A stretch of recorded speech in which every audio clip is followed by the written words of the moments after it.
This lesson we're going to be looking at competitive market equilibrium, where we take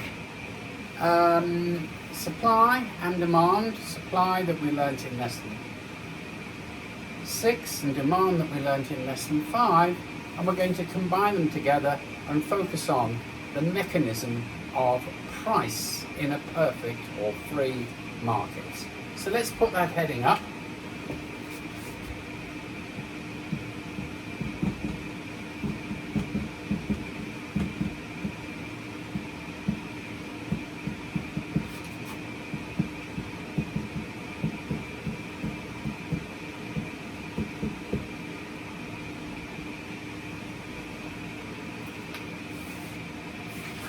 Now, when we're talking about a perfect market, we are talking about where supply and demand are the only two factors. Supply is a function of consumer behavior. They supply products to the market. Demand is a function of producer behavior. They're the people that wish to be able to partake of the goods and services. And last lesson, or the last two lessons, when we looked at demand and supply, we said the following.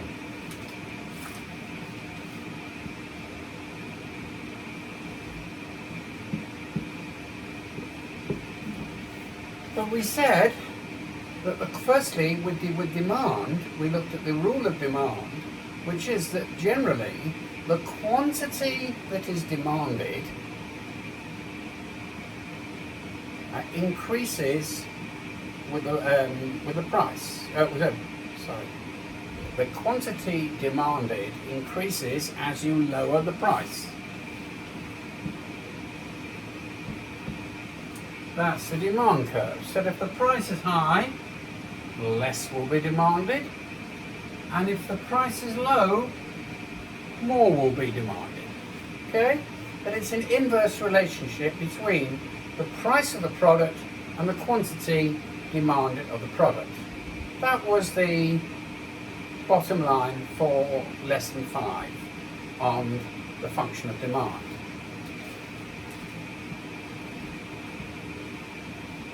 Lesson 6, ignore the demand curve for the moment, that was on the function of supply. That supply is looking at it from the situation from the producer's point of view. If the rewards for producing a good and service are very, very low, no one is going to supply anything. But the general rule is that the higher the reward for supplying goods and services, that's the higher the price being the reward, the more of a particular product is going to be produced. So that if the going rate for a pizza, right, let's go back to Israeli shekels, which is just over 3 to the dollar, is only 5 shekels, no one's going to produce one of these big round pizzas. But if it goes up to 10 shekels, they'll produce some. And of course, if they're going to produce in 20 shekels, it's going to be a very large number. So, what we're going to look at today is we're going to bring the demand curve and the supply curve and look at what happens, right, when we consider them together. Now, let's go back to the issue of pizzas. Okay, I tell you what, I'll do it in international standards and we'll do it as far as dollars are concerned.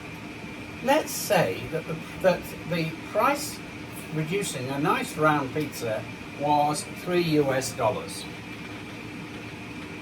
Right, we'll call that $3. Right, that's the price. Now, at $3, what would happen would be as follows. Let's take the red. Then at $3, we're going to be getting the following situation. Look, as far as the demand is concerned, there are going to be lots of people who are going to be wanting pizzas. So it's going to have a high QD, quantity demanded. But as far as the supply is concerned, there's not going to be many people producing pizzas if the only reward they're going to be getting is a measly $3. So what is going to happen is that there is a discrepancy between the quantity supplied and the quantity demanded. So what's going to happen is that there is going to be a shortage in the number of pizzas. We're all happy up till there. Well, not really, because we don't want a shortage of pizzas. Right? What's happening is that the price that's being charged is not high enough. Okay, so let's say we do the following. Let's put the price up a bit more when they see the big lines, and let's say that the going rate for a pizza is $5.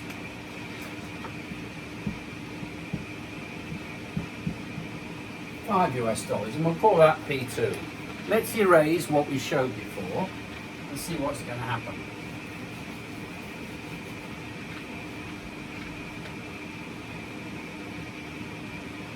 We put up the price, let's say hypothetically, from 3 to 5.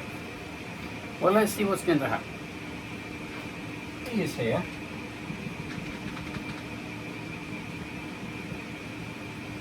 Right, that's P2. Now, is it going to work out? Well, what's going to happen is that this is going to be the quantity demanded. This is going to be the quantity supplied. So what's going to be happening is that if you're going to be charging five for a pizza, our friend is going to find that he will have produced too many, because the lines, or as we say in Britain, the queues, will have diminished. And in fact, he's going to find he's going to have he's going to have some pizzas over. You know why? Because at that price, when the price goes up, right, the people are going to be supplying pizzas fast, but they're going to find that the quantity demanded has gone down. The supply has gone up in line with the supply curve, the quantity supply, but the quantity demanded has gone down. So, what is likely to happen is that then this is Adam Smith's invisible hand. We will look at the mechanism a bit later. Right? Adam Smith's invisible hand will say that neither P2 nor P1 are suitable prices. Let's get to a new price. Right. Let's try PX. Forward.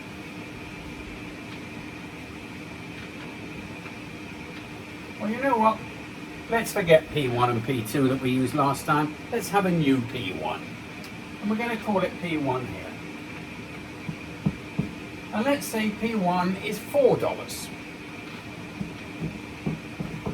Now let's see what's going to happen.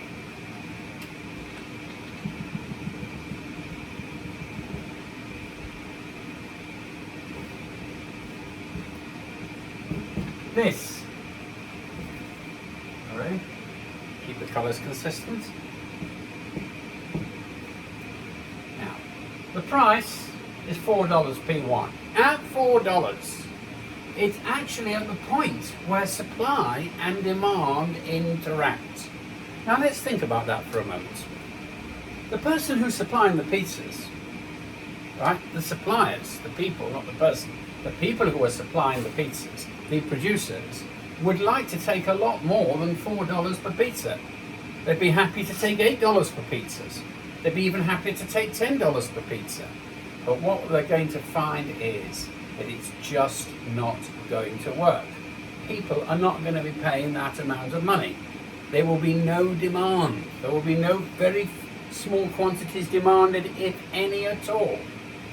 So we're not going to, he can't raise it really as high as he wants. So from the point of view of the consumer, it's the demand curve, right? The consumers would like to have free pizzas. But if nobody's going to be paying anything for pizzas, I can assure you that in a business world, no pizzas are going to be produced. So that's not going to work either. The producer would like to charge an infinite amount for this product. That's not going to happen. The consumer would like to have his product for nothing. That's not going to happen either. So what happens is that price is a result. Think of it as an arm wrestle between two parties of the compromise of the interaction of the two forces of supply and demand, where there is an equilibrium point where the quantity supplied, right, would equal the quantity demanded, and that is the equilibrium, right, the word here equilibrium, which we're going to call E1. P1, E1, Q1 is the equilibrium price of pizzas, which we would say is at $4. Now let's see if we can comment on that a little bit more so that we can understand what's going on. Right? What's going to happen at Q1 is something quite interesting.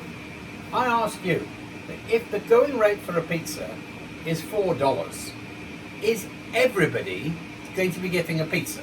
Would all the people who would like pizzas get them? And the answer is no, there is a qualification. The market price, which is the interaction between supply and demand, has set the price at P1. So therefore, the number of pizzas is rationed, right, to those that can pay $4. If you happen to be walking around, you're hungry for a pizza, but you've only got $3.50 in your pocket, right, you're not going to be getting a ration of pizza. On the other hand, if you're really hungry and you happen to have 10 in your pocket, then you might get 2 pieces of pizza with some change. You get the idea? So therefore, what is happening is that the market system, where demand and supply interact, actually creates a price rationing.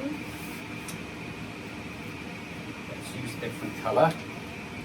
Let's try purple. Is using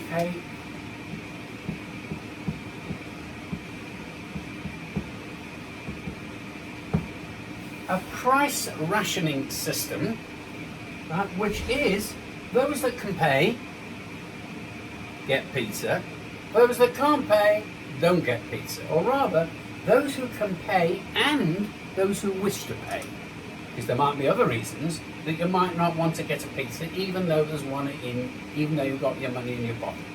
So what we've actually found is we've done 2 things.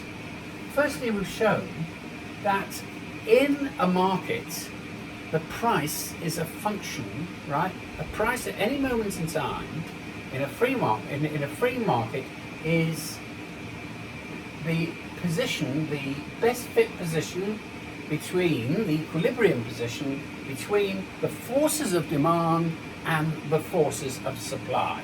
It is a compromise between what the producer would like to take and what the consumer is prepared to give. Now, let's go and have a look a little bit further and take this one stage and then take this one stage up. In the previous classes that we've had, we looked at price determinants of demand, non-price determinants of demand, and price determinants of supply and non-price determinants of supply. Let us now revisit. Let us say that the following thing happens. Right? That with pizzas, it's a very cold day, and in addition, right, pizzas are nice and warm. Right, there's been a program that's been widely distributed on TV which shows that pizza's good for you. Nothing to do with the firm, but that pizza's good for you in cold weather. Now, that is going to do the following. It is going to make more people want pizza. Let's see what this happens. What's going to happen is it's going to push the demand up. Now, the going rate for pizza was 4. And what's going to be happening is lines are forming outside the pizza houses and the suppliers at 4. that is sending a bell to the producers, and it's telling the producers, produce more, and push up the price, push up the price. When it says produce more, right, what's happening is supply more. We're getting an extension of supply.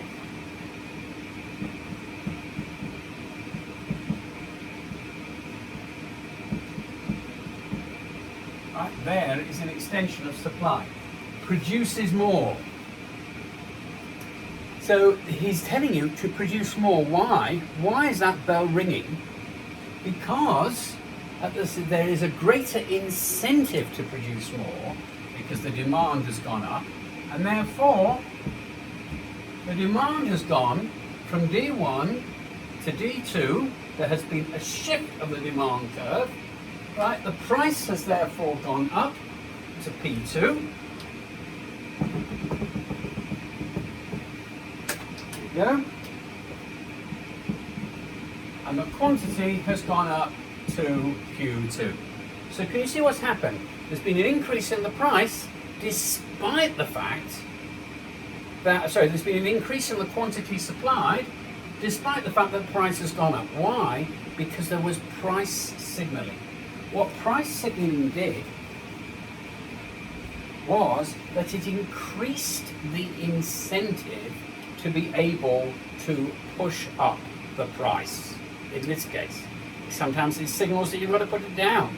If, for example, they're selling lots and lots of ice cream at the same time and it's a hot day, pizzas won't do so well and the demand curve might go to the left.